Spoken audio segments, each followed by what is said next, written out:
Bonjour tout le monde, alors j'espère que vous allez bien, que ça se passe bien pour vous sur les marchés en ce moment. Donc nous sommes le 5 décembre, l'année boursière 2023 est sur le point de s'achever et donc pour la deuxième année consécutive, les small caps sont en difficulté.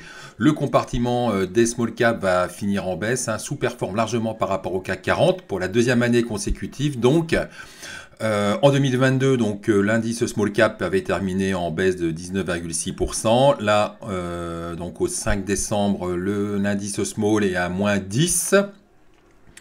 Donc beaucoup de valeurs qui ont été malmenées. Et puis il y a eu d'autres valeurs qui se sont distinguées. Et puis en cette fin d'année, une des sociétés, donc un des titres qui s'est distingué, c'est Exaum. Exaum qui avait beaucoup souffert suite à des difficultés rencontrées par sa filiale de rénovation B2B, était en difficulté. Enfin, le titre est en difficulté. La société avait publié des résultats déficitaires. En 2022, regardez, voilà, on a vu des pertes, la société avait fait des pertes des pertes de 33 millions d'euros, donc plombées par de l'exceptionnel, plombées par cette filiale de rénovation. Je crois que c'est les premières pertes depuis l'histoire boursière d'Exaum. Même en 2008, lors de la crise des subprimes, la société avait été largement bénéficiaire. Donc des pertes en 2022, un cours déprimé. Le marché n'y croyait plus et la société, le titre s'est réveillé lors de la publication de ses résultats semestriels. Donc c'est pour ça que je suis beaucoup les publications de résultats, puisque c'est souvent là, lorsqu'on a de bonnes surprises, que les titres se redressent et se redressent, initient en fait de gros trends haussiers. Et cette publication remonte donc au 5 octobre 2023. Il y avait eu un gap haussier qui s'était formé lors de la publication de ces résultats semestriels. Et donc, ce qui va suivre, donc là, je vais refaire un point. Donc, dans cette vidéo, je refais un point sur le parcours du titre, donc Exaum. Est-ce que le titre, après donc cette hausse de 61% depuis la publication de ces résultats semestriels, est-ce que le titre est encore intéressant? On en est où au niveau de la valorisation donc de Exaum après ce boost de 61%? Donc je vais faire un point et puis ce qui suivra aussi, donc c'est un extrait donc de la newsletter du 5 octobre qui expliquait pourquoi le titre était très décoté. Donc si on regarde la publication de ces résultats semestriels, donc le 5 octobre, donc c'était le jeudi, alors non c'était le jeudi soir. Donc on va regarder donc cette publication. Plutôt le mercredi soir ou jeudi matin, peu importe. Donc la société publie ses résultats semestriels. Donc on voit que le chiffre d'affaires était... Alors c'est vrai que le secteur, donc Exaum, c'est un constructeur de maisons individuelles. Donc un secteur complètement déprimé, hausse des matières premières, des taux d'intérêt qui ont fortement remonté, donc qui créent une défiance par rapport à ce secteur. Et c'est vrai il y avait cette filiale de rénovation qui avait plombé les résultats de 2022. On pouvait penser que ça allait aussi plomber les résultats du premier semestre 2023. Eh bien non, pas du tout. Donc la société publie un chiffre d'affaires en hausse, un résultat opérationnel en légère hausse, une marge qui est en légère baisse qui passe de 4,1 à 3,9%, donc la marge opérationnelle. Et c'est au niveau de les résultats, c'est le résultat net qui a rassuré. Et puis surtout, il n'y a pas de dépréciation, il n'y a pas la filiale ne plombe pas les comptes comme elle les avait plombés lors des résultats du premier semestre 2022, donc des résultats rassurants. La société nous explique que l'activité a été abandonnée, d'accord, donc ça rassure, puisque donc on sait que ça va plus plomber à l'avenir les futurs comptes de Exaum. Donc des résultats rassurants, et lorsqu'on regarde donc le rapport, en fait, la présentation de ces résultats semestriels lors d'une réunion auprès d'analystes.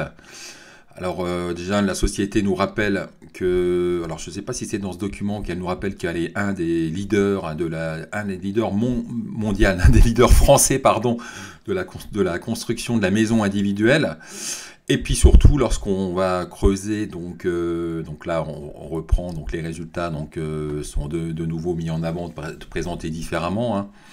Enfin, on va dire que c'est beaucoup plus joli, donc on voit toujours ces mêmes résultats.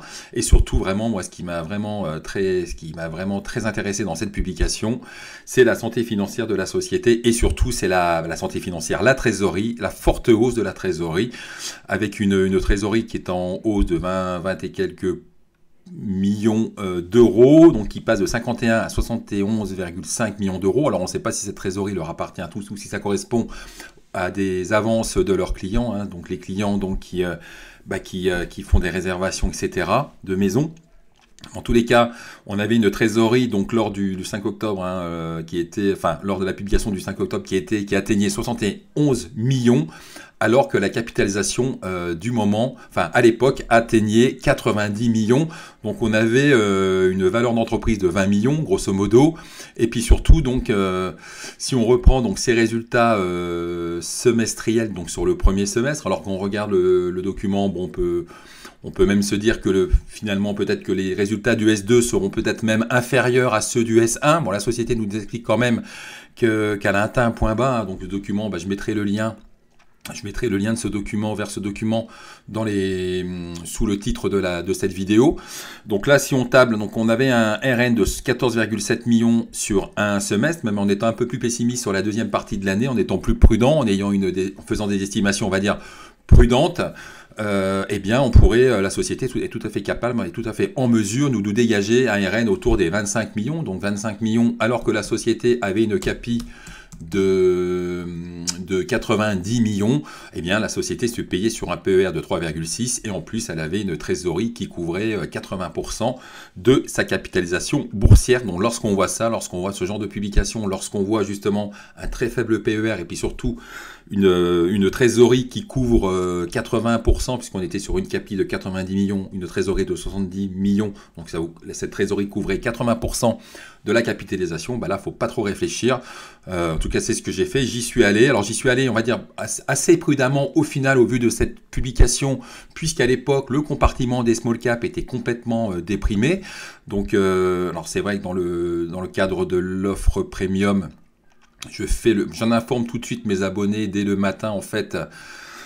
Je parle de cette publication qui est excellente. Voilà. Après, voilà, les questions qu'on pouvait se poser par rapport à cette publication, c'est que le compartiment des small caps était complètement déprimé. On était en plein mois d'octobre. On avait déjà eu un crack sur les compartiments des small caps en septembre. On avait un mois d'octobre qui s'engageait pas très bien.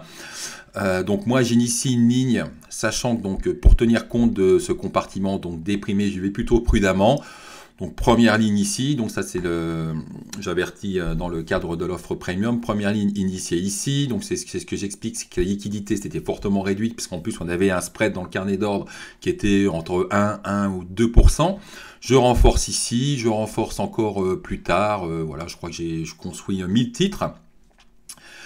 1000 titres, alors après là c'était, donc on est le 5 octobre, et puis voilà, je trouve ce document là que je suis en train de vous montrer, hein, il n'a pas été disponible tout de suite, ce document donc c'est le même document, hein, donc avec cette trésorerie de 71,5 millions.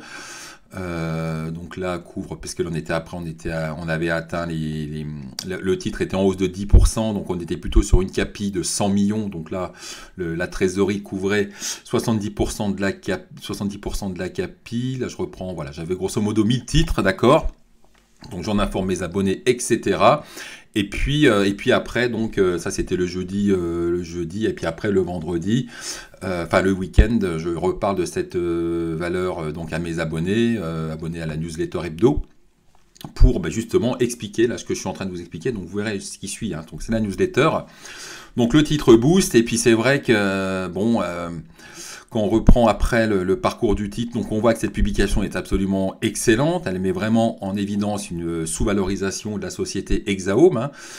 Et puis par contre, le titre, regardez, la boost là, et puis on voit quand même qu'il y a une mèche. Donc le titre finalement, après de tels résultats, il fait pas grand-chose, hein, durant un mois. Hein, le titre, voilà, les investisseurs boudent un peu le titre. Et c'est seulement à partir du mois de novembre, donc moi alors j'ai fait des petits allers-retours, je sais plus ici, et c'est seulement à partir du 2 novembre, hein, que le titre se réveille véritablement, puisque regardez, pendant un mois, donc on avait un titre qui était complètement, qui était vraiment très très peu valorisé, qui reste délaissé, et c'est seulement le 2 novembre qu'on a un breakout ici, puis après ici. Alors après, il se peut aussi que, que certains fonds de sociétés de gestion en fait découvrent la valeur et donc aussi là aient pris contact avec les dirigeants de Exaome, réfléchissent, font leurs points, font leurs perspectives, font leurs prévisions sur à 1 an, 2 ans. Et puis c'est peut-être pour ça aussi que le titre n'a pas véritablement décollé. Et c'est à ce moment-là, donc à partir du début novembre, que le titre décolle. Et puis après, donc on va dire une belle hausse qui suit, puisque le titre continue de grimper encore aujourd'hui. Là, on est mardi soir, donc le titre a encore pris 2,96%. Donc il prend 61% en 2 mois. Si on prend un peu de recul, on en est où techniquement? On va déjà faire un point technique. Et bien là, on voit quand même qu'on arrive, regardez, sur un niveau de résistance. Donc il va falloir, donc d'un point de vue technique, il va falloir passer. C'est la résistance des 21,1, 21,4, d'accord. Et si on les passe, bon, il y a tout lieu de penser que le trend devrait continuer. Donc là, on va avoir un test intéressant de cette zone de résistance. Donc techniquement, on arrive sur un point intéressant, une résistance donc. Et au niveau donc fondamental, refaisons un point. Donc après cette hausse de 61%, est-ce que le titre, on en est où au niveau de la valorisation donc de Exaome? Et lorsqu'on regarde maintenant la capitalisation, donc on est sur une capi de 145 millions, d'accord. Donc lorsqu'on regarde compare par rapport à la situation financière, à la trésorerie nette de dette, là on voit que la trésorerie nette de dette couvre la moitié de la capitalisation de Exaome. Donc ça reste, on va dire, cette trésorerie constitue quand même une bonne partie encore de la valorisation de Exaome. Et surtout, c'est au niveau des ratios, PER par exemple, voire même VE sur RO. On en est où? VE sur RO, c'est valeur entreprise sur résultat opérationnel. On en est où? En reprenant donc cette prévision de 25 millions pour 2023, c'est une prévision volontairement prudente, 25 millions, et lorsqu'on regarde par exemple le PER, donc 2023, on est sur un PER de 5,8, on va dire, ce qui est encore plutôt raisonnable. Et puis après, c'est plutôt raisonnable, je pense qu'il y a quand même encore du potentiel, même si ça se payait sur un PER de 7, ça serait plutôt, on va dire, assez modérément valorisé. Mais après, ce qui va se poser comme question concernant la future valorisation de Exaome, c'est quid de 2024. Et là, c'est vrai qu'on a quand même peu d'éléments. On sait que la société donc va réussir elle va vendre beaucoup moins de maisons. Ça, elle a déjà prévenu que le chiffre d'affaires serait en baisse, mais qu'elle va préserver ses marges. Et par contre, il se pourrait, il y a de bonnes chances, alors ça, c'est encore difficile de le déclarer là maintenant, surtout de l'affirmer et d'en être sûr, mais il se pourrait que ces résultats 2024 soit flat, voire en légère baisse. Et là, donc, en tout cas, sur la première partie de l'année, il y a de bonnes chances que les résultats semestriels 2024 soient, on va dire, assez moyens. Et peut-être on pourrait avoir une reprise donc des résultats, une reprise de la progression de ces résultats sur le deuxième semestre 2024. Donc, ça fait beaucoup on va dire, d'incertitude, mais en même temps, voilà, c'est le marché qui est quand même assez incertain, notamment sur ce secteur de l'immobilier où il y a les permis de construire qui sont en baisse,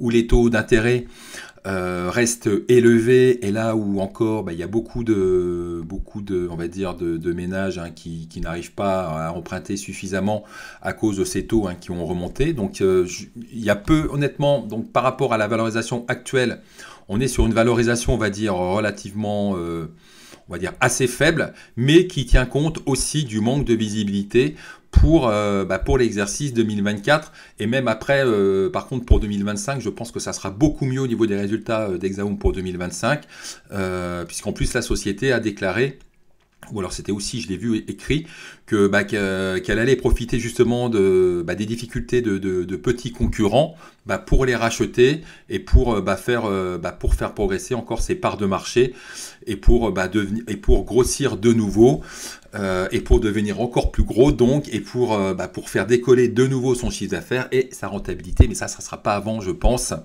2025, voire peut-être deuxième semestre 2024. Mais là, donc l'exercice 2023 sera bon. Il y a de l'incertitude pour 2024. Alors on en saura certainement lors de la publication des résultats annuels de Exaum, ça devrait être généralement c'est en mars-avril, on devrait certainement en savoir un peu plus concernant ses perspectives 2024, mais on sait que la société sera prudente, que le chiffre d'affaires devrait être orienté à la baisse. Et puis voilà, je pense que ce que tout le monde regardera, c'est si la société donc rachète des petits concurrents.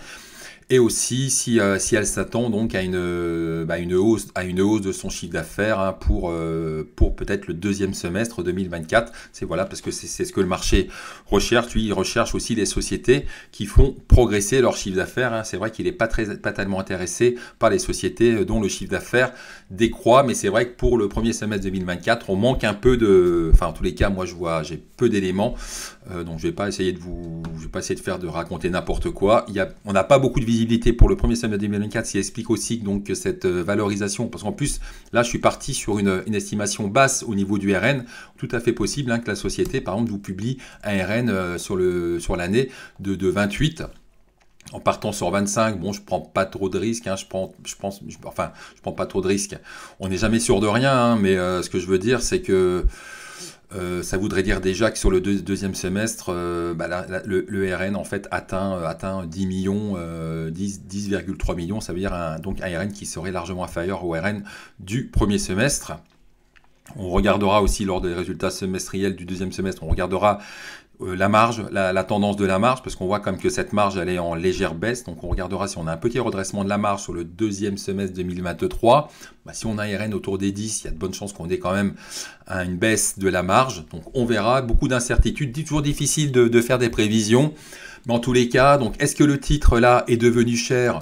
On va dire qu'il est pas très cher, mais en fait, il prend en compte, je pense qu'il valorise les incertitudes qu'on peut avoir, hein, pour le début d'année 2024, pour le premier semestre 2024. Mais par contre, moi, je suis vraiment très optimiste, hein, pour surtout 2025, 2026. Et lorsqu'on prend un peu de recul, hein, il est tout à fait possible, hein, que d'ici 2 ans, hein, si on n'a pas de gros couac financier ou je ne sais quoi, tout à fait possible que le titre retrouve les 40 € d'ici 2 ans. Bon, la route est encore longue, hein, d'ici 2 ans. Et puis d'un point de vue technique, là on va avoir un test donc très intéressant. On va voir si ça passe. On va voir peut-être que le titre va commencer, on va dire, un peu à freiner, puis après à se retourner. On verra, mais en tous les cas, là on est sur un niveau charnière. On arrive sur un niveau charnière pour le titre Exaum. Et là, ce qui va suivre, hein, c'est donc un extrait de ma newsletter du 5 octobre. Une newsletter, hein, donc qui a un but pédagogique, hein, qui est là pour essayer de vous apprendre à détecter des titres décotés, à faire de l'analyse financière, de l'analyse fondamentale.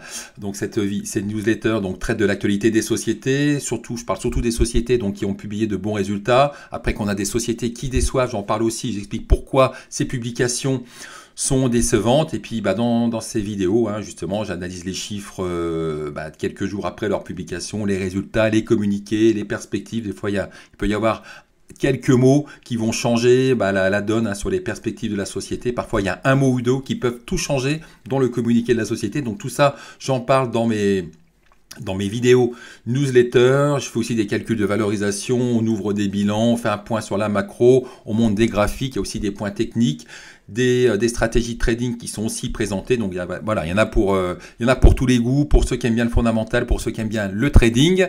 Et puis donc je vous laisse avec cet extrait de la newsletter donc du 5 octobre. À bientôt. On va dire exceptionnelle d'Exaum. Alors Exaum, c'est le constructeur de maisons individuelles qui avait fait face en 2022 à de lourdes pertes suite à une filiale de B2B, de rénovation B2B, qui avait annoncé de lourdes pertes. Maintenant, cette société, elle est en faillite, mais elle avait plombé les comptes d'Exaum. Et là, maintenant, sans cette filiale, eh bien, on voit que Exaum va tout de suite mieux. Alors, c'est vrai qu'Exaum, donc constructeur de maisons individuelles depuis, je ne sais plus combien d'années, mais en 2008, la société était déjà là. Elle était restée largement rentable. Et donc, les seules pertes, hein, depuis au moins 20 ans, hein, c'était en 2022, donc justement à cause de cette filiale de rénovation B2B. Donc là, cette filiale donc a été mise en faillite. Et là, on voit tout de suite que les résultats d'Hexaome ont été exceptionnels, puisque là, regardez, la société est parvenue à dégager un RN de 14,7 millions, donc dans un contexte inflationniste compliqué.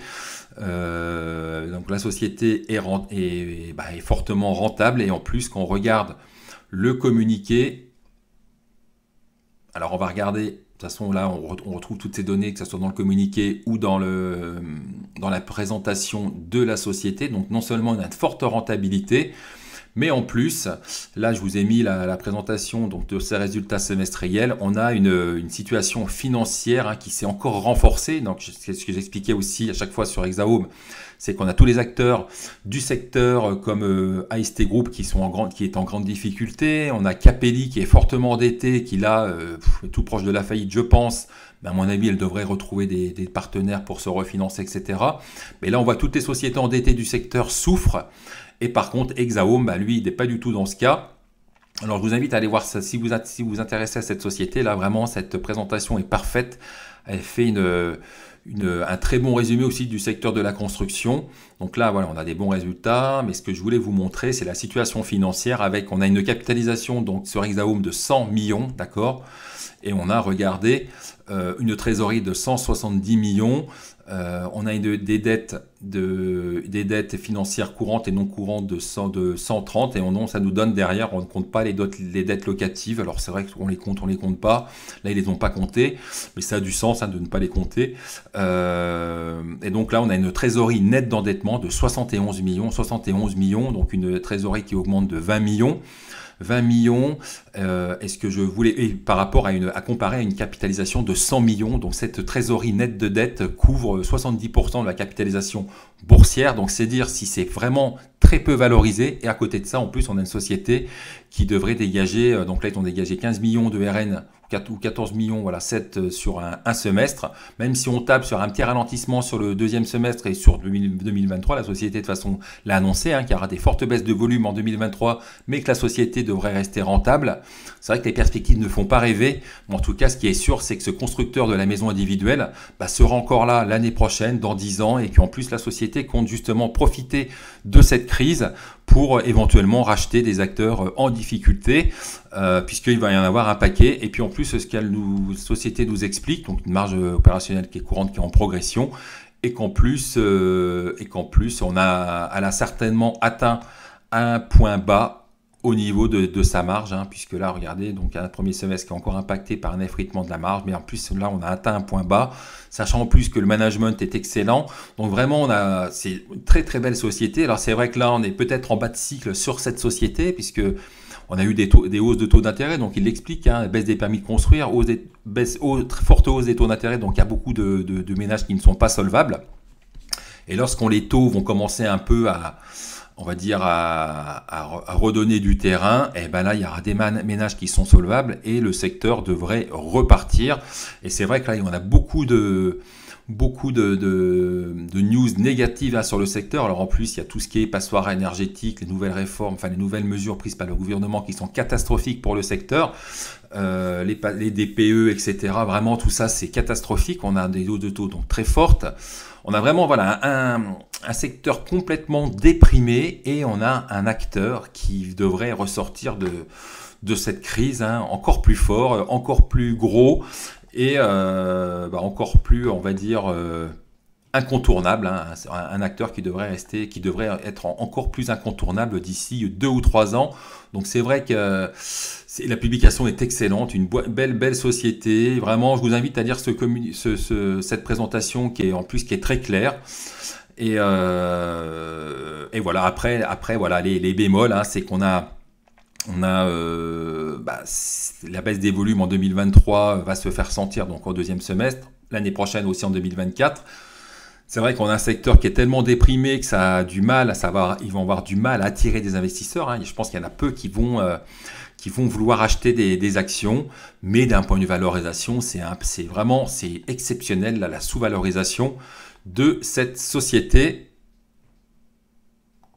Et donc moi j'ai initié une ligne cette semaine. Alors j'y suis allé doucement parce que je vous dis à cause de cet environnement là très compliqué sur les small caps. Alors mais bon, au vu d'une telle valorisation, j'ai pris quelques titres. Je sais, alors je crois que j'ai 1000 titres en tout, mais je vais pas renforcer plus, hein, puisque c'est vrai qu'on a une très forte sous-valorisation. Mais tant que le titre reste très mal orienté et tant que le compartiment des small caps est vendu, eh bien voilà, je vais attendre. Et puis si le titre se réveille, eh bien peut-être que là je pourrais renforcer ma pause. Mais en tous les cas, dans l'immédiat, je vais pas acheter plus de titres. C'est vrai que dans un autre environnement, j'aurais pris beaucoup plus de titres, mais en même temps, dans un autre environnement, le titre ne serait pas sur des cours aussi faibles. Donc voilà pour cette présentation de Hexahome, présentation très rapide, mais qui va vraiment à l'essentiel, avec une santé financière très très forte, avec une forte situation de trésorerie, avec une société qui a été rentable, qui a été qui a préservé sa rentabilité au S1, qui est débarrassé donc de cette filiale qui avait plombé ses comptes en 2022. Voilà, donc c'est faiblement valorisé. Après, je vous dis, les points négatifs, c'est qu'au niveau de les volumes vont continuer de baisser. Et c'est vrai que pour 2024, voilà, les perspectives ne sont pas terribles, mais voilà, ils ont déclaré qu'ils devraient être largement rentables en 2024. Alors après, je pense que quasiment toutes les mauvaises surprises sont dans les tuyaux, à moins qu'on ait encore quelque chose au niveau macroéconomie qui pourrait accentuer on va dire la pression sur les indices. Mais en tout cas, pour Hexahome, je pense qu'on a quand même beaucoup de mauvaises nouvelles qui ont été déjà pricées sur le titre. Donc vraiment une excellente publication. Et puis après, on va regarder les autres publications.